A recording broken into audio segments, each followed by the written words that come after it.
जिज्ञासु मित्रों, बहुत बहुत अभिनंदन है आपका हमारे इस चैनल दिव्य सृजन स्पिरिचुअल में। जैसा कि आपको विदित है कि प्रत्येक दिवस रात्रि 9 बजे लाइव सेशन यहाँ शुरू होता है। लाइव चर्चा आज भी प्रारंभ हो गया है और आज का जो विषय है, प्रश्नों उपनिषद से प्राण किससे उत्पन्न हुए, प्राण किससे उत्पन्न हुए, अर्थात मटेरियल काउज ऑफ प्राण, कि प्राण कहां से निकला है, कहां से उत्पन्न हुआ है, कैसे उत्पन्न हुआ है। मुख्य विषय है किससे उत्पन्न हुए और उनकी मुख्य क्रियाएं क्या हैं। प्राण की, प्राण क्या करता है, कैसे उत्पन्न हुआ और क्या क्रिया है प्राण के, इस पर आज हम प्रश्नोपनिषद के आधार पर, यद्यपि प्राणों के विषय में थोड़ी चर्चा पतंजलि योग सूत्र की व्याख्या में भी हुई है। आप पीछे जिन लोगों ने पतंजलि योग सूत्र के सारे व्याख्यान सुने होंगे, निश्चय ही वह उस विषय को जानते होंगे कि प्राण शक्ति हमारे शरीर में किस प्रकार से काम करती है। परंतु आज का जो विषय है यह है उपनिषदों का, और प्रश्नों उपनिषद के आधार पर हम ये चर्चा आज करेंगे कि प्राण किससे उत्पन्न हुए और फिर प्राण क्या क्या कार्य करते हैं, यह भी। तो जैसा कि अगर आपको ध्यान हो कि कल भी जिन्होंने लाइव सेशन अटेंड किया था, उन्होंने सुना कि भाई देवता कितने हैं, उन देवताओं में श्रेष्ठ देवता कौन है। तो बताया गया कि आकाश भी देवता है, पृथ्वी भी देवता है, वायु, अग्नि, जल, ये सभी देवता हैं, ये पंचभूत। और फिर इंद्रियां, चक्षु, कर्ण, जिह्वा, नासिका, ये सारी जो ज्ञान इंद्रियां हैं और जो कर्म इंद्रियां हैं वह भी देवता हैं, क्योंकि सब देने वाली हैं। मनुष्य को जीवन देने वाली होने के कारण यह सब क्या है, देवता हैं। परंतु असली में जो सबसे श्रेष्ठ देवता है, सभी देवताओं का राजा मनुष्य जीवन में, वो कौन है, वह प्राण है। एक बात ध्यान रखिएगा कि हो सकता है कि प्रश्नों उपनिषद पढ़ते समय और सुनते समय आपके मन में एक प्रश्न उठ सकता है कि यहां पर जब देवताओं की बात आई, जैसे कल के व्याख्यान में भी हमने देवताओं की चर्चा की, तो थोड़ा लोग हैरानी कर सकते कि भाई इसमें इंद्र देवता, इंद्र, अग्नि और ऐसे जो देवता होते हैं, या फिर त्रिदेव हैं, ब्रह्मा, विष्णु, महेश, इनकी चर्चा क्यों नहीं हो रही है देवताओं की चर्चा में। या पंचभूतों और कर्म इंद्रियों, ज्ञान इंद्रियों को ही देवता क्यों कहा जा रहा है। तो पहले तो आप देवताओं का कॉन्सेप्ट क्लियर करें। हमारे चैनल पर बहुत पहले परमात्मा और देवता में क्या अंतर है एक वीडियो है, देवता कौन होते हैं, नहीं भी तो कम से कम 2 साल पुराना वीडियो है, देवता कौन होते हैं। तो कृपया जरूर उन वीडियो को देखें, उसमें कॉन्सेप्ट दिया गया है। अगर वो सुन लेंगे तो भ्रम दूर हो जाएगा कि आखिर में देवता क्या होता है, देवता परमात्मा में अंतर क्या है, यह भी बात समझ में आ जाएगी। वह प्रत्येक प्राकृतिक शक्ति जो हमें जीवन प्रदान कर रही है, वह सब देवता है, वह सब देवता है। इसलिए माता पिता भी देवता है, गुरुजन भी देवता है, पानी भी देवता है, पर्वत भी देवता है, वायु भी देवता है, क्योंकि वायु के बिना तो जीवन ही संभव नहीं है, जल के बिना तो जीवन ही संभव नहीं। लेकिन इन सभी देवताओं में, प्रश्नोपनिषद में हमने कल क्या सुना, इन सभी देवताओं में प्राण ही श्रेष्ठ है। क्योंकि अगर प्राण निकलेगा तो प्राण के साथ साथ ये इंद्रियां भी निकल जाएंगी, मन भी निकल जाएगा। अगर शरीर से प्राण निकल गए तो प्राण अगर ऊपर की ओर चले गए, ना ठहरे प्राण शरीर में, तो क्या होगा, इस शरीर से शरीर ही मरता है, जीव तो मरता नहीं है। अभी यह विषय आएगा, यह उपनिषदों में, प्रश्नों उपनिषद में यह विषय अभी आने वाला है, ठीक ना, कि कैसे पुनर्जन्म होता है। यह भी इसमें आज ही के विषय में ये चर्चा शायद आ जाएगी आज ही के श्लोकों में। तो देखते हैं आज कहां तक पहुंचते हैं। बहुत लंबा नहीं खींचा तो आज ही ये तीसरा प्रश्न जो है इसका संपूर्ण उत्तर जो दिया गया है महर्षि पिपलाद के द्वारा वो आज ही कर देंगे। तो प्रश्न है कि देवता कौन, श्रेष्ठ कौन? तो प्राण ही श्रेष्ठ है, प्राण ही श्रेष्ठ है। प्राण के ठहरने से अन्न ठहरता है, प्राण के ठहरने से जल ठहरता है, वायु ठहरती है, इंद्रियां ठहरती हैं शरीर में। अगर प्राण ना ठहरे तो ये सब नहीं ठहरेगा, इसलिए प्राण ही श्रेष्ठ देवता बताया गया प्राण को। तो अब ये प्रश्न तो उठेगा कि भाई इंद्र आदि देवताओं या ब्रह्मा विष्णु महेश इन देवताओं या देवियां हैं दुर्गा जी सरस्वती जी, उनका नाम क्यों नहीं लिया जा रहा? वेदों में तो उनका भी नाम आता है ना। तो एक बात ध्यान रखिएगा, पहले प्रश्न को समझना जरूरी है। प्रश्नोपनिषद में 6 प्रश्न हैं, 6 प्रश्नों का उत्तर भगवान पिपलाद के द्वारा दिया गया है और उन्होंने भगवान पिपलाद ने ये 6 प्रश्नों के उत्तर दिए हैं। तो पहला प्रश्न क्या होता है कि जीव क्या है, जीव कौन है? रई और प्राण से मिलकर जीव बना है, ऐसे उत्तर दिया गया है। तो उसको समझना है। तो सारी बातें यहां पर जीव के संदर्भ में चल रही हैं, ध्यान रखिएगा, सारी बातें यहां जीव के संदर्भ में चल रही हैं।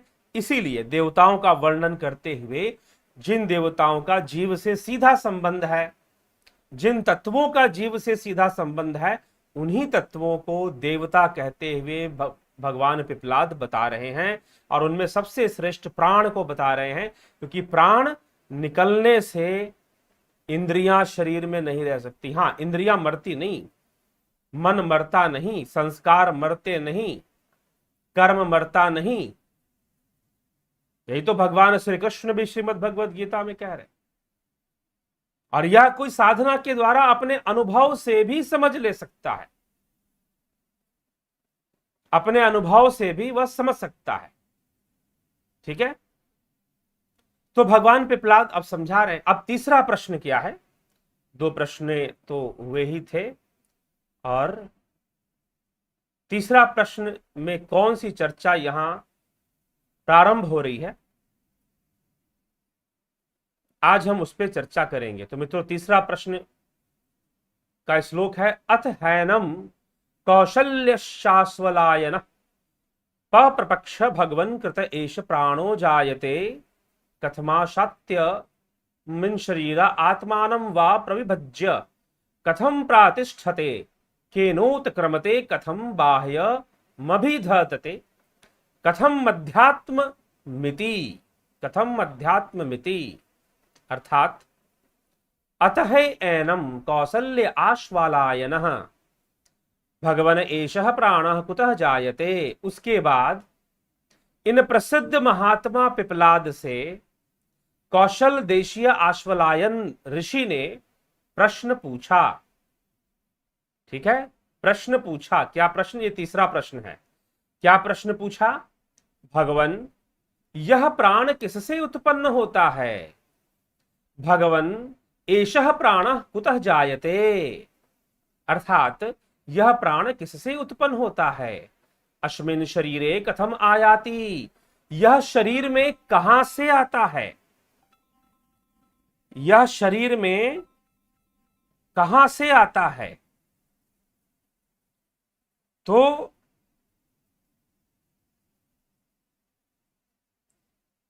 यह बात बताई गई। प्रश्न पूछा जा रहा है कि यह शरीर में कहां से आता है, यह कहां से उत्पन्न होता है और शरीर में कहां से आता है। ये 2 प्रश्न विशेष रूप से किया जा रहा है यहां पर। आगे के प्रश्न क्या कहते हैं कि तथा अपने को विभाजित करके किस प्रकार इस शरीर में रहता है, विभिन्न विभिन्न शरीर के अंगों में वह किस प्रकार से विभाजित होता है। कहने का तात्पर्य यह है, कैसे काम करता है, किस ढंग से उत्क्रमण करता है, शरीर से बाहर कैसे निकलता है। जो आपने कहा कि बाहर निकल जाएगा तो कोई इंद्रियां या देवता ठहरने वाले नहीं है, इसलिए सबसे श्रेष्ठ देवता तो यह प्राण ही है। तो किस प्रकार से शरीर में स्थित होता है, किस ढंग से उत्क्रमण करता है, शरीर से बाहर निकलता है, किस प्रकार बाह्य जगत को भली भांति धारण करता है, यह जो नेत्रों से दिखने वाला जगत है उसे किस प्रकार से धारण करता है, किस प्रकार मन और इंद्रिय आदि शरीर के भीतर रहने वाले जगत को यह जानता है और धारण करता है, यही मेरा प्रश्न है। ये उन्होंने कहा। कथम प्रतिष्ठते कथम आयाति वा आत्मानं प्रविभज्य, विभाजित करता है तथा अपने आप को विभाजित करता है, और उत्क्रमते बाहर निकलता है, धारण करता है शरीर को, किस प्रकार से ये प्राण की सारी क्रियाकलाप किस प्रकार से चलते हैं, यही मुख्य प्रश्न है। अब इतना टाइटल में नहीं लिखा जाता, इसलिए जो मुख्य था कि कैसे उत्पन्न होता है वही टाइटल में लिखा हुआ है, और सुख दुख का भोग कैसे करता है यह भी यहां पर प्रश्न बनता है, तो उसका भी उत्तर होगा। तो ऋषि ने उसने उन प्रसिद्ध महर्षि से कहा, भगवान पिपलाद ने कहा कि तू बड़ा कठिन प्रश्न पूछ रहा है, वेदों को अच्छी तरह जानने वाला है, मैं तेरे प्रश्नों का उत्तर देता हूं। तस्मै सह अति प्रश्नान पृक्षसी ब्रह्मिष्ठ असि इति तस्मात् अहम ते ब्रवीमि, मैं तुझे इसका उत्तर दे रहा हूं।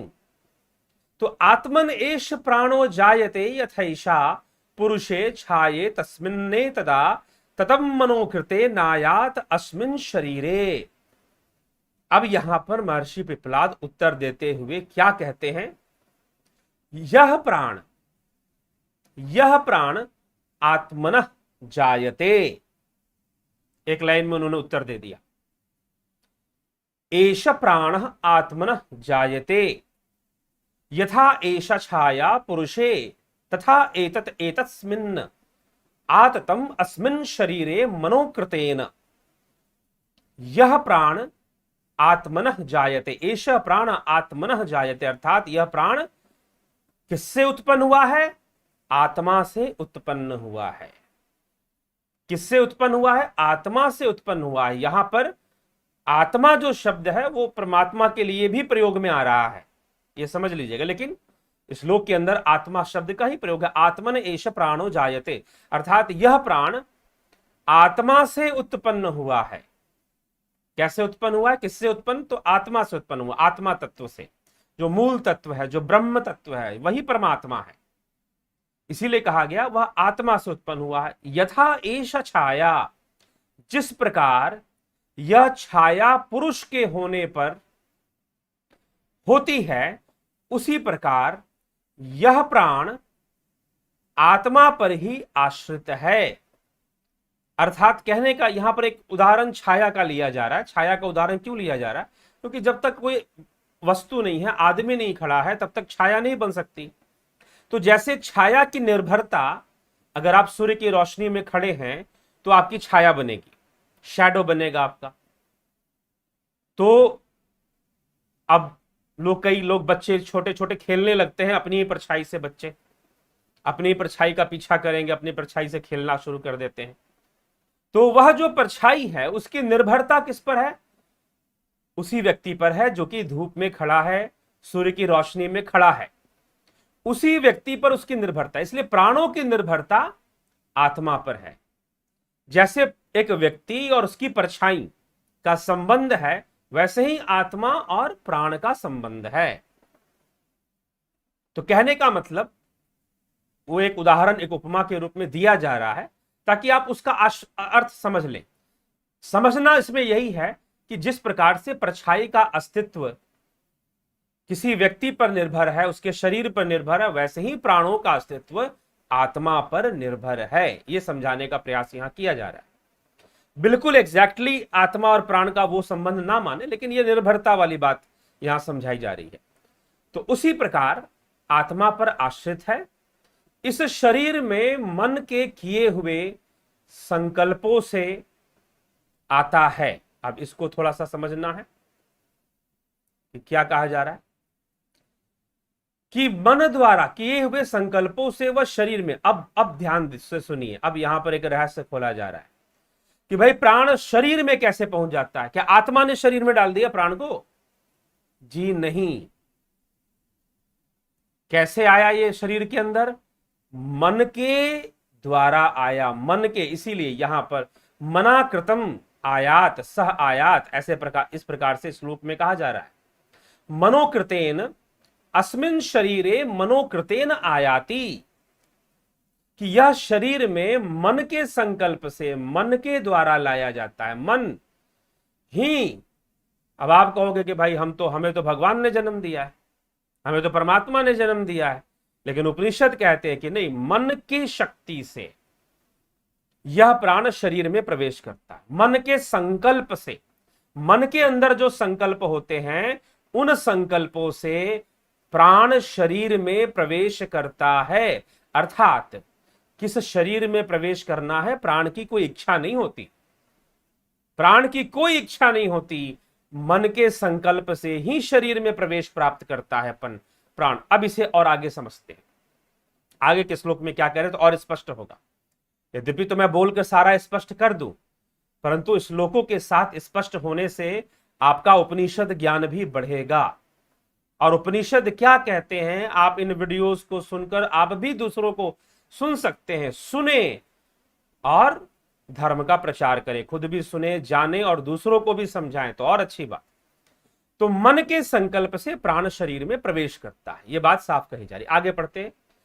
यथा सम्राडेवाधिकृतान विनुयुक्ते एतांग्रामा नेतांग्रामाण धितिष्ठस्वेत्ते वमे वैश्य प्राण इतरान प्राणान पृथक पृथगेव सन्निधते, कि जिस प्रकार चक्रवर्ती महाराज स्वयं ही इन गांवों में तुम रहो, इस प्रकार अधिकारियों को अलग अलग नियुक्त करता है।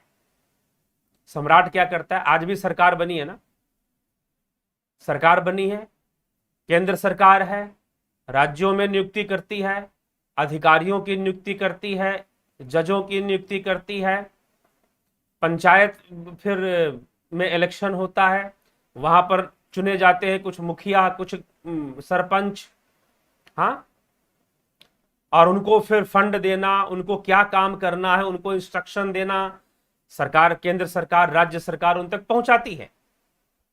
तो इसी प्रकार जिस प्रकार सम्राट एवं चक्रवर्ती सम्राट जो होते हैं वो इन गांवों में तुम रहो, इस प्रकार से अधिकारियों को अलग अलग नियुक्त करता है, उसी प्रकार से यह मुख्य प्राण, एक है मुख्य प्राण, दूसरे प्राणों को पृथक पृथक स्थापित करता है।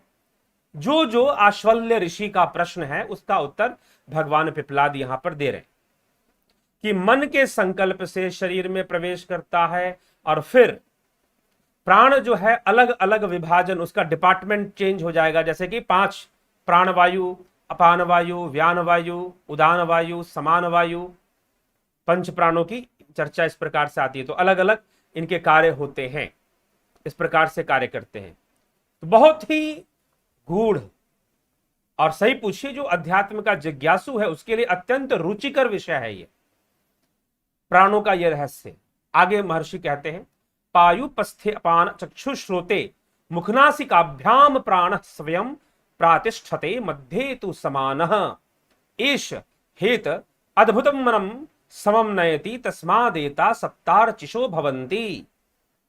प्राणः, प्राण, पायुपस्थे अर्थात जहां से हम उत्सर्जन क्रियाएं करते हैं, मल त्याग करते हैं, उपस्थ में, उसे उपस्थ कहते हैं। प्राण उपस्थ में अपान को रखता है, अर्थात अपान वायु को, जो नीचे की ओर जो प्रेशर बनाती है ना, जिससे कि हमारा भोजन पचता भी है और पेट साफ हो जाता है, अपान, उसको अपान कहते हैं।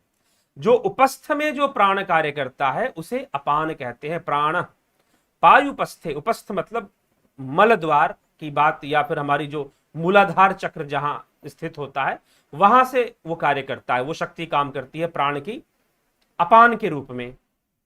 फिर उसे नियुक्ते अपानम नियुक्ते मुख नासिकाभ्याम, मुख और नासिका द्वार से, चक्षु श्रोत्र से, नेत्र और कानों से स्वयं प्राण प्रतिष्ठित रहता है।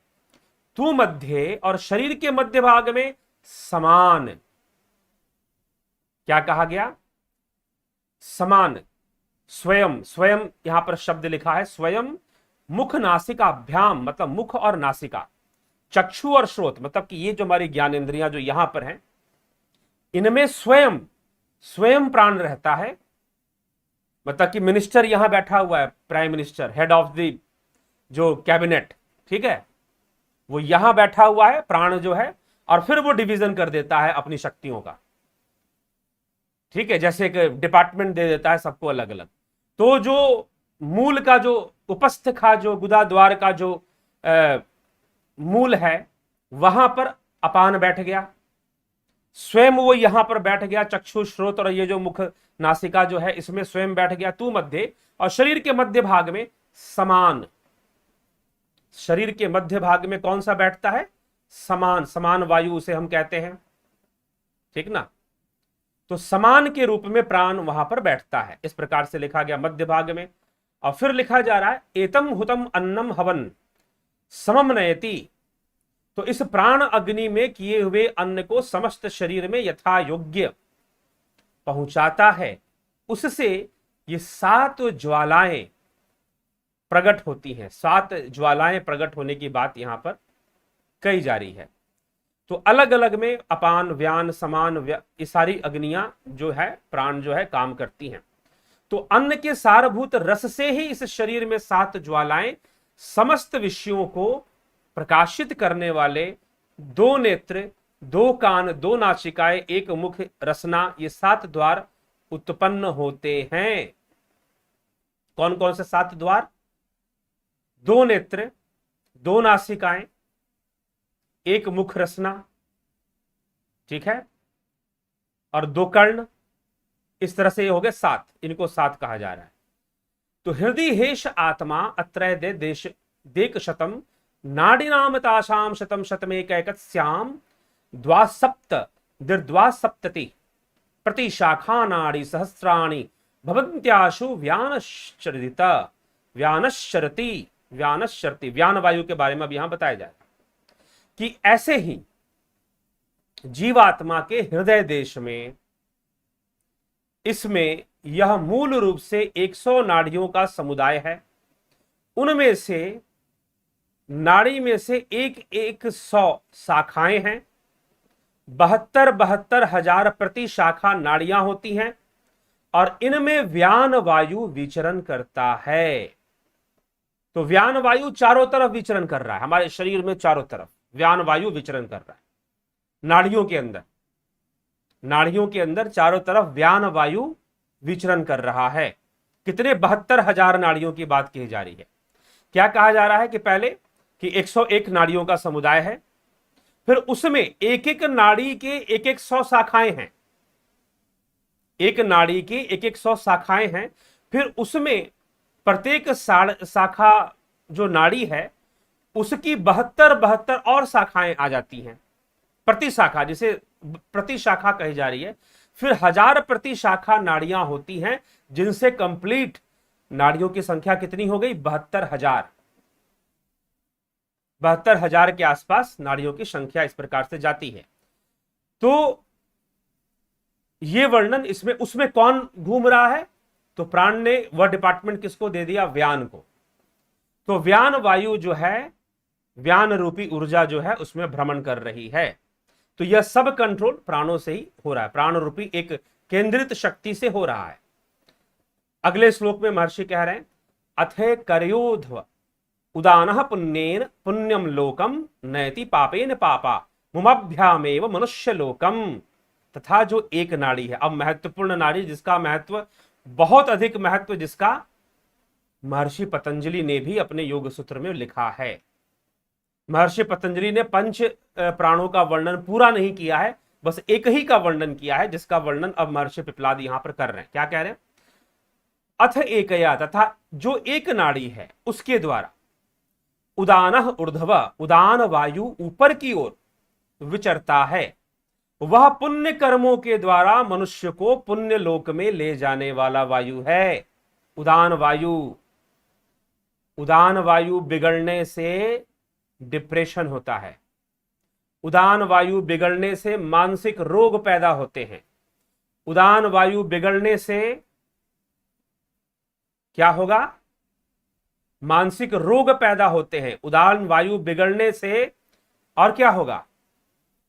ड्रीम्स आएंगे, सपने आएंगे, बुरे बुरे सपने आएंगे आपको। प्रेत बाधाएं भी आ सकती हैं उदान वायु बिगड़ने से। आध्यात्मिक मार्ग में बाधाएं आती हैं। आदमी की जो ऊर्जा है वो ऊर्ध्वगामी नहीं हो पाती है। आज्ञा चक्र जागृत नहीं हो सकता है अगर उदान वायु असंतुलित है। इसलिए महर्षि पतंजलि ने अगर समाधि को प्राप्त करना है, अगर योग साधना अच्छे से करना है, अगर ध्यान की गहराइयों में अच्छे से डूबना है, तो उदान वायु का शुद्धिकरण होना चाहिए। नाड़ियों का शुद्धिकरण होने से व्यान वायु शुद्ध होगा। इसलिए नाड़ी शोधन क्रिया, कई टेक्निक्स मैंने बताई हैं। जो लोग जुपिटर मेंबरशिप, सन मेंबरशिप ज्वाइन करते हैं, सबसे महत्वपूर्ण डबल ब्रीदिंग टेक्निक भी बताई है, उसमें बहुत इंपॉर्टेंट है। ट्रिपल ब्रीदिंग टेक्निक भी होती है, उसको भी मैंने पीछे एक वीडियो में बताया था कि साधना में कैसे बैठना है उसके अंतर्गत। तो जिज्ञासुओं, यहां पर भगवान पिपलाद उदान वायु के महत्व को बता रहे हैं। तो उदान वायु क्या करता है? वह पुण्य कर्मों के द्वारा मनुष्य को पुण्य लोक में ले जाता है, पाप कर्मों के कारण पाप योनियों में ले जाता है। पाप और पुण्य दोनों प्रकार के कर्मों के द्वारा मनुष्य शरीर में ले जाता है। अर्थात जब देह त्यागता है तो वह उदान वायु ही उसके कर्म संस्कारों को प्रवाहित करता है, वही माध्यम बनता है। परंतु किसी शरीर में प्राण प्रवेश करेगा तो वह मन के संकल्पों से करेगा। मन के अंदर जो कामनाएं रह गई हैं, मन के अंदर जो इच्छाएं रह गई हैं, मन के अंदर जो विचार रह गए हैं, विचार तो चलो नहीं रहते, लेकिन कामनाएं, फीलिंग्स, ठीक ना, वह संस्कार जब रहेंगे तो विचार भी अवश्य ही प्रेषित हो जाते हैं, तो वह भी साथ में उसके चले जाते हैं उस जीवात्मा के। ठीक है, तो प्राण उसी के वशीभूत प्रवेश करेगा, उन कामनाओं के वशीभूत ही। वह कामनाएं ही मन का संकल्प है। ठीक, आदित्यो ह वै बाह्य प्राण उद्यत्तेश हेन चाक्षुषम प्राण मनोगृहणान पृथ्व्याम या देवता शेषा पुरुषस्या पाण ममश्चभ्यांतरा यदाकाश स समानो वायुर्व्यानः। यह निश्चय है कि सूर्य ही बाह्य प्राण है। बाहरी प्राण सूर्य को यहां बताया जा रहा है, मतलब शरीर के अंदर जो प्राणों की शक्ति काम कर रही है वो बिना सूर्य की ऊर्जा के ना है। तो यह कहा जा रहा है कि ह आदित्य वै बाह्य प्राण, यह निश्चय है कि सूर्य ही बाह्य प्राण है। यही इस नेत्र संबंधी प्राण पर अनुग्रह करता है, उदित होता है। पृथ्वी में जो देवता है वही मनुष्य के अपान वायु को स्थिर किए हुए हैं। अपान वायु को जो नीचे की ओर प्रवाहित है। पृथ्वी और स्वर्ग के बीच जो आकाश है वह समान है। अब पृथ्वी को आप सोचिए, ठीक ना, पृथ्वी, आकाश और अंतरिक्ष, इन तीनों को आप जरा सा एक कल्पना में ले आए। पृथ्वी है, अंतरिक्ष है और आकाश है, ठीक है, और सूर्य है। तो सूर्य देव जो नेत्रों के अंदर जो प्राण है वो सूर्य देव से ऊर्जावान हो रहा है, सूर्य देव से उसकी शक्ति बढ़ रही है। इसलिए कहा गया ह आदित्य वै बाह्य प्राण एष एनम चक्षुषम, अर्थात चाक्षुषम, इन नेत्र संबंधी प्राणधर अनुग्रह करता हुआ उदित होता है। जो देवता अपनी वायु को पुरुष के नीचे की ओर रहता है वह पृथ्वी का देवता है, और जो समान वायु वाला जो देवता है, समान वायु को नियंत्रण करने वाला, वह आकाश का देवता है। इस प्रकार से यहां पर समझाया जा रहा है, देव संबंध यहां पर बताया जा रहा है, क्योंकि देवता तीन प्रकार के होते हैं, पृथ्वी के, अंतरिक्ष के और आकाश के। तो वो उसको अपान व्यान समान को किस प्रकार से नियंत्रण में रखते हैं, वो इस तरह की यहां बात की जा रही है। आगे कह रहे हैं तेजो हवा उदानस तस्मादु प्रशांत तेज पुनर्भव मिंद्रिये मनसी संपदमानय। वह प्रसिद्ध तेज जो उदान के रूप में है, जिसके शरीर का तेज शांत हो जाता है, वह मन में विलीन हुई इंद्रियों के साथ पुनर्जन्म को प्राप्त होता है। अब देखिए, मृत्यु के समय जिस वायु का, जिस प्राण शक्ति का सहारा लेकर मन इंद्रियां आदि गमन करते हैं, ठीक है, जिस शक्ति का सहारा लेकर, प्राणों की वह शक्ति जिसका सहारा लेकर मृत्यु के समय या मृत्यु के उपरांत मन इंद्रियां, सूक्ष्म शरीर जिसे हम कहते हैं, जीव जिसे हम कहते हैं, वह जिसका आधार लेकर, भाई मीडियम होना चाहिए ना, किस मीडियम में वो गमन करेगा, तो वह है उदान। वह उदान शक्ति है, प्राणों का जो उदान शक्ति है, जो ऊर्ध्वगामी है, मस्तिष्क की ओर जिसका प्रवाह है, उसका सहारा लेकर वह ऊपर की ओर इस तरह से शरीर छोड़कर बाहर निकलते हैं उदान के माध्यम से, ठीक है। तो वह प्रसिद्ध तेज उदान है। इसलिए जिसके शरीर का तेज शांत हो जाता है, वह जीवात्मा, वह जीव मन में विलीन हुई। इंद्रियां कहां विलीन होती हैं? मन के अंदर। मृत्यु के उपरांत मन में विलीन हुई इंद्रियों के साथ पुनर्जन्म को प्राप्त होता है, पुनर्भवम, पुनर्जन्म को प्राप्त होता है, ठीक। तो यही यहां पर समझाया जा रहा है कि उदान के माध्यम से यह होता है। आगे फिर इसी विषय को समझाते हुए कहते, एषः यच्चितः तेन प्राणम आयाति प्राणः तेजसा युक्तः आत्मना सह यथा संकल्पितम लोकम नयति। यह जीव जिस संकल्प वाला होता है, उस संकल्प के साथ मुख्य प्राण में स्थित हो जाता है। अब जो मुख्य प्राण है, केंद्रित प्राण है, मृत्यु के उपरांत वह जीव उसमें स्थित हो जाएगा अपने संकल्पों के साथ। इस रहस्य को समझ लीजिए, यहां पर पुनर्जन्म होने का पूरा विज्ञान यहां बताया जा रहा है। मृत्यु के उपरांत जो जीव है वह संकल्प वाला होता हुआ उस मुख्य प्राण में स्थित हो जाता है। मुख्य प्राण तेज से युक्त है। तेज यहां पर उदान, मतलब उदान से युक्त है। तो वह क्या होगा कि अपने सहित संपूर्ण संकल्पों को लेकर भिन्न भिन्न लोक तथा योनियों में गमन करेगा। तो उदान वायु योगियों के लिए सबसे ज्यादा महत्वपूर्ण है। जो योगी ऐसी सिद्धि को प्राप्त करते हैं कि वो इच्छा मृत्यु को प्राप्त हो, उनका नियंत्रण अपनी उदान वायु पर रहता है, और शरीर त्यागने पर भी उदान के माध्यम से, उदान वायु के माध्यम से अपनी इच्छा अनुसार वह लोकों में गमन करते हैं, क्योंकि उनका नियंत्रण प्राणायाम के द्वारा उन्होंने प्राणों पर विजय प्राप्त किया है। इसीलिए उनका नियंत्रण उस पर रहता है।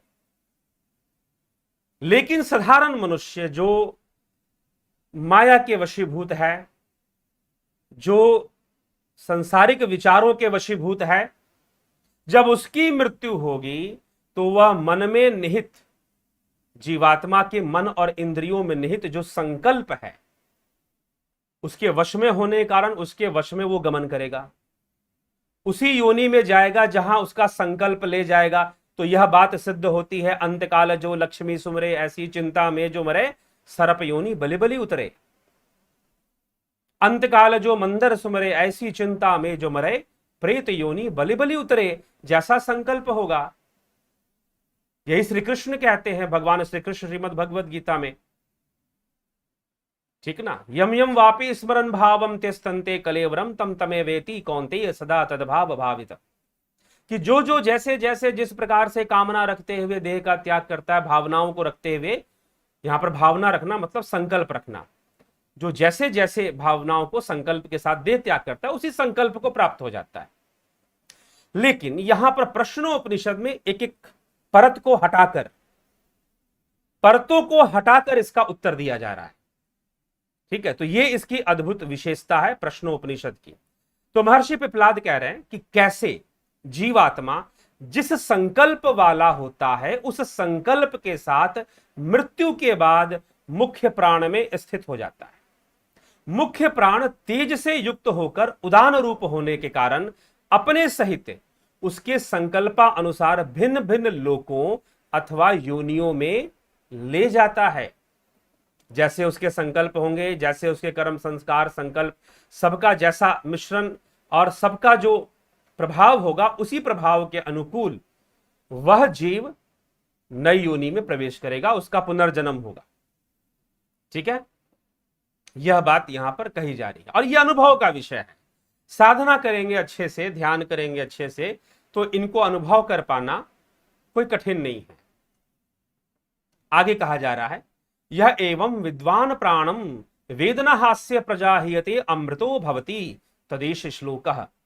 जो कोई विद्वान व्यक्ति इस प्रकार प्राण को जानता है, उसकी संतान परंपरा कदापि नष्ट नहीं होती, वह अमर हो जाता है और इस विषय को समझ ले जाता है, इस श्लोक को वह समझ जाता है। ठीक है, ऐसा क्यों कहा गया भाई? जो इस प्राण को जानता है उसकी जो प्रजा परंपरा है, अस्य प्रजा अर्थात उसके ही जो संतति, उसकी जो जीव परंपरा है वह कभी भी नष्ट नहीं होती। ऐसा कहने के पीछे कारण क्या है? क्योंकि उसका जो कहते हैं कि प्राण, ये थोड़ा सा रहस्यमयी बातें हैं, थोड़ा सा यहां पर रहस्य। प्राणों को जानने वाला व्यक्ति प्राणों को अपने नियंत्रण में लेकर दीर्घ काल तक अपने आप को जीवित भी रख सकता है। ठीक है, जैसे तैलंग स्वामी 250 वर्षों तक जीवित रहे। इसीलिए यहां पर कहने का अर्थ है कि वह वीर्यवान बना रहता है बहुत ज्यादा उम्र तक। थोड़ा सा योग साधना करके यहां पर थोड़ा सा और गूढ़ता की ओर यह श्लोक संकेत कर रहा है, व्याख्या तो नहीं कर रहा लेकिन संकेत जरूर कर रहा है। भली भांति प्राणायाम करें वो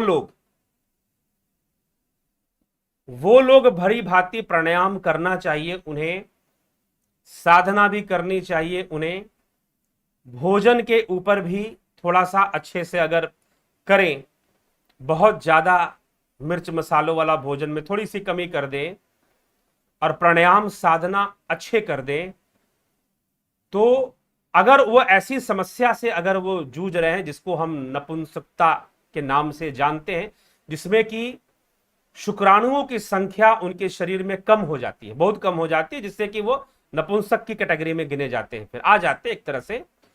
तो अगर ऐसी समस्या से गुजर रहे हैं तो डू द प्राणायाम, अच्छे से प्राणायाम करें, अच्छे से फलाहार करें, फलों का सेवन बढ़ाएं। ठीक है, और मसाले वाले चीजों को थोड़ा सा कम कर दें, तो निश्चय ही आपको इस समस्या से निजात मिल सकता है। इस बात की ओर एक संकेत मैंने बोल दिया, इसीलिए वहां पर यह शब्द का प्रयोग महर्षि कर रहे हैं कि वह क्या हो जाएगा, वह निरंतर संतान को प्राप्त करने वाला, वो कभी निसंतान नहीं रहेगा। इस प्रकार से जिसने प्राणों की उत्पत्ति, आगम, व्यापकता को, इसके विज्ञान को, कहने का मतलब प्राणों के विज्ञान को भली भांति जानता है। ठीक है, तो फिर वो इन समस्याओं से निश्चय ही पार उतर जाएगा। तो ये कुछ रहस्य महर्षि पिप्लाद ने हम लोगों के सामने इन श्लोकों के माध्यम से, 11 श्लोक हैं, तृतीय प्रश्न, तीसरे प्रश्न का उत्तर देते हुए महर्षि ने 11 श्लोक लिखे और उस पर आज हमने चर्चा पूर्ण किया। ठीक है मित्रों, तो आखिरी श्लोक पर में यही चर्चा है। तो जो कोई व्यक्ति इस प्रकार इस प्राण के रहस्य को समझ लेता है, प्राण के महत्व को समझकर हर प्रकार से उसे सुरक्षित रखता है, उसको उसका शुद्धिकरण करता है, प्राणायाम आदि क्रियाओं से उसका शुद्धिकरण करता रहता है, उसकी अवहेलना नहीं करता है, उसकी संतान परंपरा कभी नष्ट नहीं होती, क्योंकि उसका वीर्य अमोघ और अद्भुत शक्ति संपन्न हो जाता है। और वह यदि उसके आध्यात्मिक रहस्य को समझकर अपने जीवन को सार्थक बना ले, योग आदि क्रियाओं में आगे बढ़ जाए, धारणा ध्यान समाधि की ओर अगर निकल जाए, तो एक क्षण भी वह उस आत्मा के चिंतन से शून्य नहीं रहेगा, उस ईश्वर के चिंतन से शून्य नहीं रहेगा, तो सदा के लिए अमर भी हो जाता है। वही योगी अमरत्व को भी प्राप्त करता है। तो इसीलिए यह प्रकृति योग मात्र ये ना, इसीलिए गूढ़ रहस्य है योग अपने आप में। इस रहस्य को समझने की आवश्यकता है। ठीक है, इस रहस्य को समझने की आवश्यकता है। तो बहुत सारे रहस्य प्रश्नोपनिषद में तो और भी कई रहस्य सुलझाए गए। ब्रह्मचर्य का भी रहस्य बताया गया कि कैसे गृहस्थ व्यक्ति ब्रह्मचारी रह सकता है, यह भी बताया गया प्रश्नोपनिषद में। तो चलिए कभी अलग अलग इसके विषयों पर भी हम वीडियो बनाएंगे। अभी तो हम प्रश्नोपनिषद का ही विषय ले रहे हैं, लेकिन कुछ विषय छूट रहे हैं, प्रश्नोपनिषद से ही हैं वो, तो उनको भी लेंगे। कैसे एक गृहस्थ व्यक्ति का ब्रह्मचर्य कायम रहता है, संतान उत्पत्ति करते हुए भी वह ब्रह्मचर्य कायम रखता है अपना, कैसे। तो वह कई रहस्य इसमें बताएगा कि प्राणों को समझाया जा रहा है, जीव को समझाया जा रहा है, तो गुण रहस्य प्रकट किया जा रहा है। तो कैसे पुनर्जन्म कैसे सिद्ध हो जाता है, यह भी यहां पर क्लियर हुआ। तो बहुत ही गुण था और निश्चय ही जरूरी था समझना। विज्ञान समझाया गया पुनर्जन्म का, कि प्राणों में किस प्रकार मन बुद्धि उदान वायु से अपवर्ड डायरेक्शन में जो प्राण है हमारा ऊपर की ओर जा रहा है। उदान वायु क्या करता है, प्राणवायु क्या करता है, प्राणवायु सेंसेस के साथ काम करता है। जो भी सेंसेस हम लेते हैं, सुनते हैं, देखते हैं, त्वचा से एक्सपीरियंस करते हैं, वो सब का सब प्राणवायु के द्वारा वो जाता है। लेकिन वो मैसेज ब्रेन में ट्रांसफर होता है, ब्रेन की जो एक्टिविटी काम करती है वह उदान वायु से काम करती है, ठीक है। और फिर योग में जो सहायक वायु है वह उदान वायु, उसी उदान वायु कहा गया है। तो उदान वायु बिगड़ने से बहुत भारी समस्याएं जीवन में आती हैं, खास करके डिप्रेशन हो गया, फ्रस्ट्रेशन हो गया, ये जितनी भी प्रॉब्लम है, साइकोलॉजिकल प्रॉब्लम्स आजकल के जितनी भी हैं, जो थॉट प्रोसेस से अपना कांटेक्ट रखती हैं, थॉट प्रोसेस के कारण बनती हैं, कारण है उदान की शुद्धि नहीं। कपालभाति क्रिया, भ्रामरी, उद्गीत, ठीक ना, बता दे रहा हूं। उद्गीत अनुलोम विलोम कर ले, पहले नाड़ी शोधन कर ले तो और भी अच्छा, लेकिन अनुलोम विलोम कर ले, उद्गीत कर ले, भ्रामरी कर ले, ठीक है। भस्त्रिका अवश्य करे अनुलोम विलोम के बाद, भस्त्रिका कर ले, उदान वायु ठीक हो। और भी कुछ चीजें हैं जिससे उदान वायु का शुद्धिकरण होता है। प्योर शुद्ध कपूर हो, शुद्ध कपूर, ठीक ना, नकली कपूर नहीं, जो बाजार में नकली कपूर भी बहुत आते हैं आजकल। शुद्ध कपूर को चेक करना है, उसको जलाओ, एक दाग नहीं बचेगा, काला ब्लैक स्पॉट भी नहीं बचेगा। अगर ब्लैक स्पॉट बच गया या सफेद सफेद सी राख बच गई तो वह शुद्ध कपूर नहीं है। शुद्ध कपूर को हाथ में लो या फिर किसी पीपल के पत्ते पर रखो, शुद्ध कपूर को, कुछ उसके टुकड़े टैबलेट्स में आते हैं, उसको रख दो और उसे सूंघो, पूरी श्वास खींचकर उसे सूंघो। इससे क्या होगा, डिप्रेशन दूर होगा, नींद अच्छी आएगी, इससे भी उदान पर असर पड़ता है। लहसुन सूंघने से भी थोड़ा सा उसका शुद्धिकरण। तो प्राणायाम आदि आयुर्वेदिक टेक्निक्स हैं कुछ, जिनको इंसोम्निया, नींद ना आना, बहुत ज्यादा ड्रीमिंग, हमेशा ड्रीम में रहना, इस तरह की चीजें होती हैं, उनके लिए विशेष आवश्यक है कि उदान को स्वच्छ रखें, उदान को पर ध्यान, अपनी उदान वायु को अच्छा रखें, ठीक है। उदान वायु बिगड़ने से ये गर्दन में यहां भी दर्द फैलता है, होता है। एनर्जी ब्लॉकिंग्स भी होती है कई बार यहां पर लोगों की, और विशुद्धि चक्र में भी एनर्जी ब्लॉकिंग, अनाहत चक्र में भी एनर्जी ब्लॉकिंग होने की चांसेस कई लोगों को होते हैं जब साधना करते, तो नहीं होगा। इसीलिए इन सभी चीजों का ध्यान रखते हुए जो प्रारंभ में ही हम ऐसे प्रैक्टिसेस करा देते हैं कि जिससे आप इन तरह की समस्याओं से आपको ना हो, ठीक है। तो कोर्सेस के अंदर जो सन मेंबरशिप, जुपिटर मेंबरशिप ज्वाइन करते हैं उनके लिए बता रहे हैं, ठीक है मित्रों। तो यह है, अगर आप ज्वाइन करना चाहते हैं तो निश्चय ही ज्वाइन करें, इसका लाभ उठाएं, ठीक ना। और ज्वाइन कर साधना सीखें, लाभ उठाएं। अभी फिर से देखिए, थोड़ा सा क्या कहा जाए इसके लिए, कोरोना का जो प्रभाव है वो बढ़ता हुआ नजर आ रहा है सरकारों के ऊपर, और लॉकडाउन, नाइट कर्फ्यू हर जगह हो रहा है।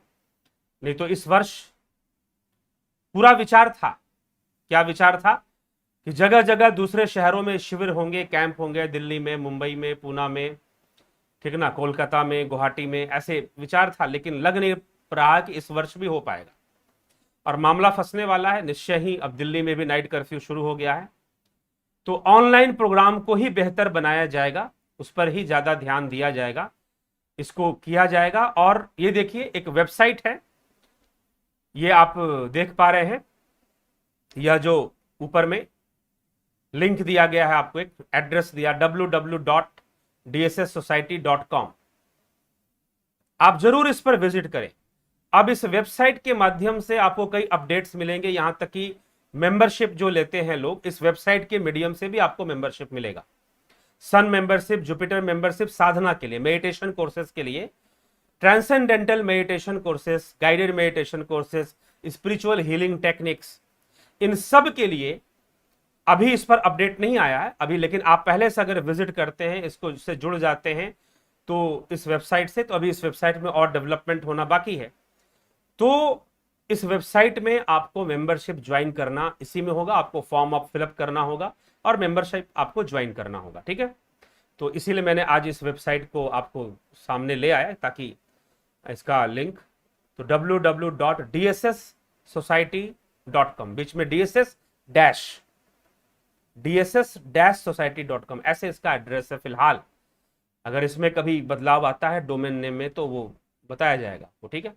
तो आप इस पर जरूर विजिट करें, डिस्क्रिप्शन में भी इसका मिल जाएगा लिंक, आप क्लिक करेंगे खुल जाएगा, ठीक ना। तो ये आपको सारा मैंने दे दिया है। आगे आइए आगे चलते, आपके थोड़े कमेंट्स देख लेते हैं, समय काफी हो गया है तो बहुत ज्यादा कमेंट शायद सबके कमेंट पढ़ पाए ऐसा ना संभव हो पाए, फिर भी कोशिश करते हैं। आइए, रमेश बेहरा जी, गुरु जी प्रणाम, मेरी एक निवेदन है, भगवान जब जब पूछते लोग पर, स्पष्ट नहीं है आपकी भाषा थोड़ी सी, अतत्या मनुष्य से क्यों अथ्या है, जोगी ऋषि मुनि शरीर क्यों नहीं आता है, आते शरीर में वो भी आते। थोड़ा सा लिखते समय आप जरूर ध्यान दें, कोशिश करें हिंदी में ही लिख दे, नहीं तो अंग्रेजी में भी थोड़ा सा ध्यान दें। गुरुजी चित्त का निर्माण किन तत्वों से हुआ है, बुद्धि, ठीक है। बुद्धि जो है, बुद्धि से, बुद्धि तत्व से अहंकार तत्व का विकास हो जाता है। अब अविद्या और अहंकार मिलकर, क्या अविद्या और अहंकार मिलकर चित्त का आधार बन जाते, ठीक है। तो अविद्या और अहंकार, अहंकार क्या करता है, बांधता है। अविद्या क्या करता है, डाटा कलेक्शन करता है, इंद्रियों के माध्यम से डाटा कलेक्शन करता है। इंद्रिय जगत ही तो अविद्या है ना, अविद्या क्या है, इंद्रिय जगत। तो बुद्धि, अविद्या, अहंकार, इन तीन तत्वों से चित्त अस्तित्व में आ जाता है, विकसित हो जाता है, ठीक ना। इन तीन तत्वों से चित्त विकसित हो जाता है, डेवलप हो जाता है, ठीक है। इसीलिए विकासवाद का सिद्धांत सांख्य योग में माना गया। तो ये आप समझिए। और बीच में चेतना रूपी जो प्राण है वह तो है ही, उसके बिना तो कुछ हो ही नहीं सकता ना, उसके बिना तो कुछ हो ही नहीं सकता। तो मुख्य रूप से जब चित्त के अंदर इंद्रियां प्रकाशित होती हैं, इंद्रियों का विषय प्रकाशित होता है चित्त के अंदर, तो वह जीव है। जब बुद्धि इस तरफ इंद्रियों की तरफ ना देकर उस तरफ हो जाती है तो वह रितंभरा हो जाती है। फिर क्या हो जाती है, रितंभरा। वह बुद्धि नहीं हो जाती, रितंभरा बुद्धि बन जाती है। उसको महर्षि पतंजलि ने रितंभरा कहा है अपने पतंजलि योग शास्त्र में। तो वो रितंभरा हो जाती है और वह फिर उस चित्त में चेतना प्रकाशित होता है, फिर वो शुद्ध हो जाता है, वह चित्त शुद्ध होने लग जाता है। और जैसे ही साधनापाद, पतंजलि योग सूत्र साधनापाद, क्या कहते हैं महर्षि पतंजलि, उसमें लिखते हैं वो कि जैसे ही चित्त का लय हो जाता है तो कैवल्य हो जाता है, समाधि हो जाती है, निर्बीज समाधि हो जाती है, ठीक है। तो चित्त का लय कैसे होगा, जब अविद्या का नाश होगा, अहंकार का नष्ट हो जाएगा, बुद्धि जब पलट जाएगी, रितंभरा हो जाएगी और इंद्रियों की तरफ ना देखते हुए आत्मा को जब देखेगी तो अहंकार का नाश हो जाएगा। अहंकार का नष्ट हुआ, अविद्या नष्ट होगी, दोनों खत्म हुए, चित्त खत्म, चित्त फिर नहीं रहेगा, ठीक है।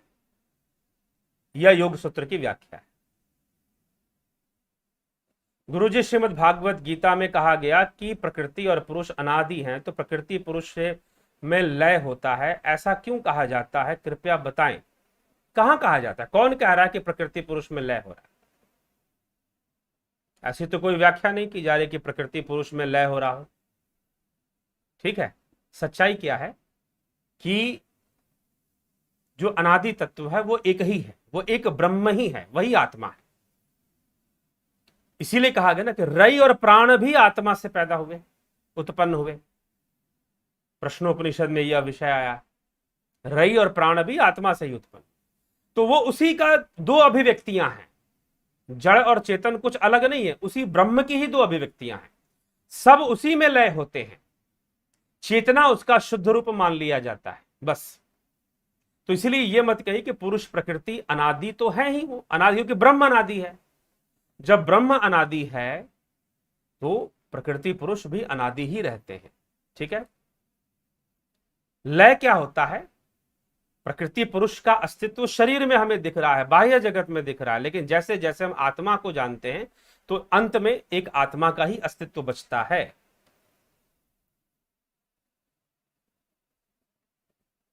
ठीक, चलिए, ओम नमः शिवाय, जय सिया राम। इन देवताओं के अलावा हिरण्यगर्भ में जिन्हें जीव रूप में देवता करके संबंधित किया है, उनका कार्य क्या है? हिरण्यगर्भ में जिन्हें जीव रूप में देवता करके संबोधित किया, हिरण्यगर्भ में किसको जीव रूप में देवता कहा गया है? कुछ पुण्य आत्माओं को देवता कह सकते हैं, पुण्य आत्माओं को हम कुछ देवता कह सकते हैं। कहते हैं देवताओं को इस बात से लेना देना नहीं है हिरण्यगर्भ में रहते हैं कि वो कहां रहते हैं। देवता देने वाले हैं, जो जीवन देने वाले हैं वो सब देवता। इसलिए माता पिता को भी देवरूप वेदों में माना गया। कॉन्सेप्ट को पकड़िए, देवता का कॉन्सेप्ट जब क्लियर हो जाएगा तो देवता क्या है क्या नहीं है समझ में आए। पीपल का पेड़ भी देवता है, क्यों देवता है, किसे कहते हैं देवता, अगर ये बात समझ में आ गई तो गंगा नदी देवी है, क्यों देवी है?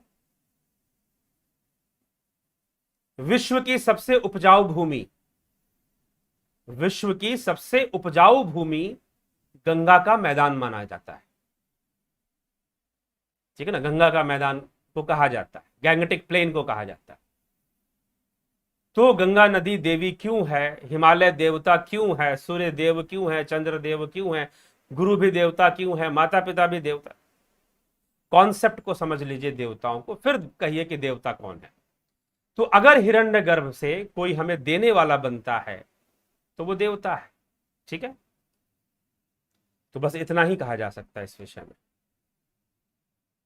हरिओम तत्सत जी, सबका अभिनंदन। जितने भी लोग, नवजोत नाथ जी हो गया, जगत नारायण जी, गोपाल शर्मा जी, राजू पाल जी, वर्षा सचदेव जी, किरण शर्मा जी, अजित भाई पटेल जी, अमित शर्मा, महेश राम पिस्ता जी, माधुरी कोले जी, योगेंद्र पंडित जी, कमलेश उपाध्याय जी, जोंती दत्ता जी, हैरी धीनसा जी, प्रदीप नमीछाने जी, जयंती भाई पटेल जी। कुछ लोग नए नाम भी आते हैं, कमेंट होंगे पुराने लेकिन हो सकता है कमेंट पहली बार की हो। भूप सिंह खिचर जी, माधुरी पलीवाल जी, अजय कुमार जी, अभिनंदन है सबका।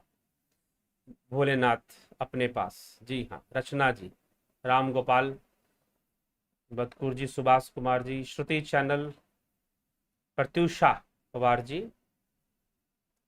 ठीक है, प्रभात सोनी जी, संदीप जी, सरिता जी, गायत्री ओले जी, अवनी भट्टाचार्य, अल्पा पटेल जी, संजय तिवारी जी, नीतीश सिन्हा जी, सबका बहुत बहुत अभिनंदन। अशोक जी, राजेंद्र सिंह जी, सरिता जी, अमित शर्मा जी। ठीक है मित्रों, बहुत बहुत अभिनंदन, स्वागत। चैनल को जरूर सब्सक्राइब करें और शेयर करें। ठीक है,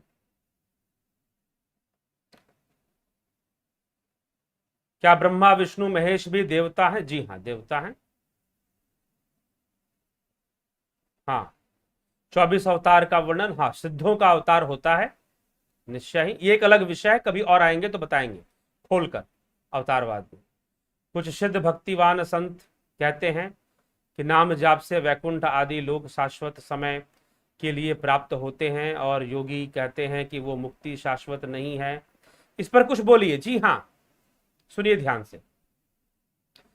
यह मुक्ति का, देखिए मैं एक बात कहता हूं, अभी प्रश्नोपनिषद में एक विज्ञान को रखा गया कि कैसे जीवात्मा कैसे प्राण उदान वायु किस प्रकार से देह का त्याग कर देता है और उदान के माध्यम से हमारे कर्म संस्कार गमन करते हैं, दूसरे योनि में चले जाते हैं, हमारा पुनर्जन्म होता है। इस विज्ञान को समझाया गया। वैसे ही मुक्ति कैसे होती है उसका भी विज्ञान है। पतंजलि योग सूत्र पढ़िए, कैसे चित्त का निरोध हो जाता है। चित्त धीरे धीरे निरोध अवस्था में चला जाएगा, फिर चित्त का लय हो जाएगा। सारे संकल्पों का लय कर देने से, ये महर्षि पतंजलि ने बखूबी समझाया है कैवल्य पाद के अंदर। समाधि पाद, साधना पाद, विभूति पाद, कैवल्य पाद, इन चारों अध्यायों में पतंजलि योग सूत्र के तो बखूबी उन्होंने समझाया है। तो उसको, उस विज्ञान को समझना चाहिए। स्टेप वाइज स्टेप उन्होंने बताया। विज्ञान है वो, साइंस है वो साइंस है। साइंस और धर्म क्या है? साइंस और धर्म की लड़ाई कभी नहीं हुई आज तक। हां, साइंस और रिलीजन के बीच में कॉन्फ्लिक्ट है, लेकिन साइंस और धर्म के बीच में कॉन्फ्लिक्ट नहीं है। ठीक है, हमारे ऋषि मुनि, योग सूत्र लिखने वाले, ठीक है, और जो क्या कहते हैं,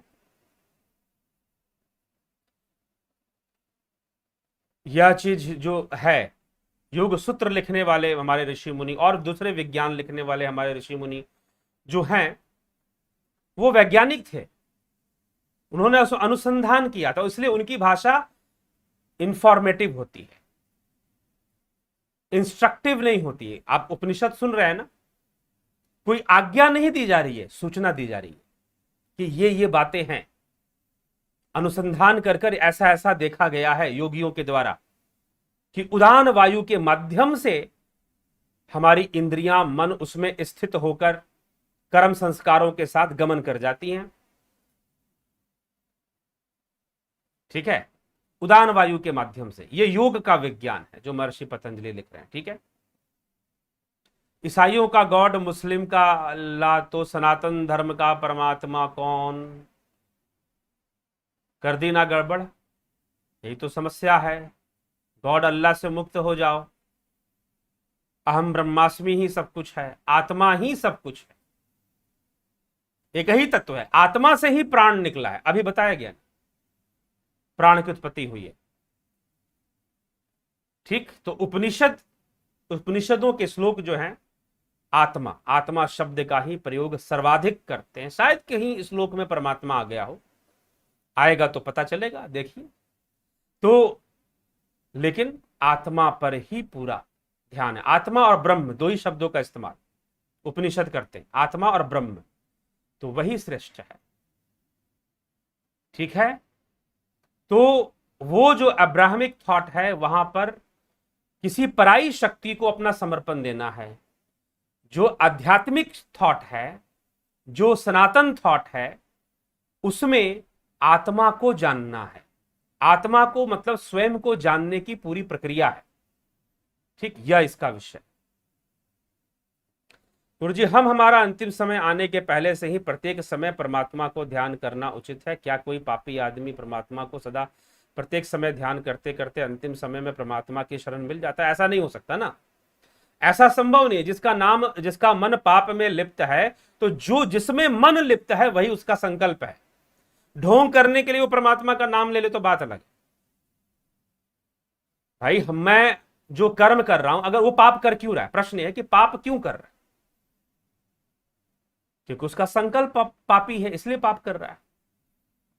उसका संकल्प पापी है, उसके मन में संकल्प ये नहीं। कोई व्यक्ति कहेगा कि आज से मैं दारू छोड़ दिया, ये उसका संकल्प नहीं है, ये उसका संकल्प नहीं है। उसकी मन की गहराई में जो बैठा हुआ है ना, वो उसका संकल्प है। वो इस जन्म से नहीं, शायद पिछले जन्म से बैठा हुआ है। वो उसको, अगर उसे नशा करना, उसे छोड़ने नहीं देगा। वो कितना भी रटता रहे कि मैं छोड़ दूंगा छोड़ दूंगा, नहीं। तो जब वो पाप कर रहा है तो उसका संकल्प ही गड़बड़ है। और जैसा संकल्प, यहां प्रश्नोपनिषद में एक श्लोक ऐसा नहीं लिखा गया कि परमात्मा को याद करने से तुम्हारा पुनर्जन्म बढ़िया हो जाएगा या तुम्हें मोक्ष मिल जाएगा। एक श्लोक प्रश्नोपनिषद में ऐसा नहीं लिखा। क्या लिखा गया?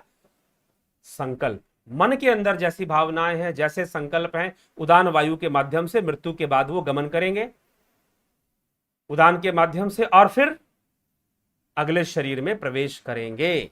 ये कहा जा रहा है, यही आज चर्चा हुई है। तो उस चर्चा पे मत जाइए कि अंत समय में परमात्मा को याद कर लेंगे तो ये अचानक से कुछ नहीं हो जाता। संकल्प बनना चाहिए, सिर्फ याद करने से नहीं, संकल्प बनना चाहिए। जब संकल्प बन जाएगा तो निश्चय ही उसी ओर वो मुक्ति की ओर गमन करेगा। तो जिज्ञासु, बहुत समय हो गया, इसी के साथ विचारों को विराम देते हैं यहाँ पर। बहुत बहुत आभार आप सभी का। वेबसाइट पर जरूर जाएं, www.dss-society.com, इस पर जाएं और जाकर निश्चय ही एक बार विजिट भी कर लें। और आगे इसी पर से मेंबरशिप और कई तरह के अपडेट्स आपको इस वेबसाइट पर मिला करेंगे।